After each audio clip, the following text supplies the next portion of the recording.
Hi friends, ఈజీగా egg noodles ఎలా చేద్దాం చూద్దాం. ముందుగా గిన్నె పెట్టుకొని అందులో నీళ్ళు పోసుకొని ఆయిల్ పోసుకుందాం.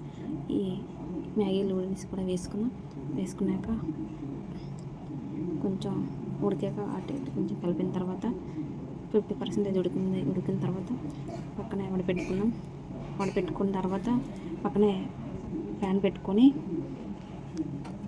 పెట్టుకొని ఆయిల్ పోసుకుందాం. ఆయిల్ పోసిన తర్వాత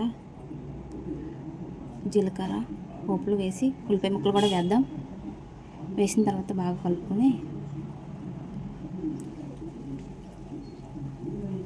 కొంచెం గోల్డెన్ కలర్ వరకు వచ్చేంత వరకు వేపుకున్నాక టమాటా ముక్కలు కూడా వేసుకున్నాక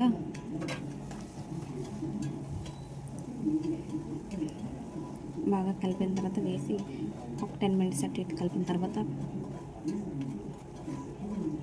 గోల్డెన్ కలర్ వచ్చింది. 2 ఎగ్స్ వేసుకుందాం. 2 ఎగ్స్ వేసుకున్న తర్వాత కొంచెం మెల్లగా కలిపిన తర్వాత బాగా అవసరం లేదు, కారం వేసి ధనియాల పొడి, జీలకర్ర పొడి, చికెన్ మసాలా వేసిన తర్వాత సాల్ట్ కూడా వేసుకుని గరం మసాలా మ్యాగీ ప్యాకెట్లు కూడా వేసుకున్న తర్వాత కొంచెం పచ్చివాసన పోయేంత వరకు వేపుకొని పక్కనే ఉంచుకుని మ్యాగీ కూడా వేసుకొని మెల్లగా కలుపుకుందాం. ఆల్రెడీ ఉడికించిన మ్యాగీ కాబట్టి మెల్లగా కలుపుకొని అయిపోయింది. Maggi ready. గార్నిష్ చేసుకుందాం. కొత్తిమీరతో రెడీ.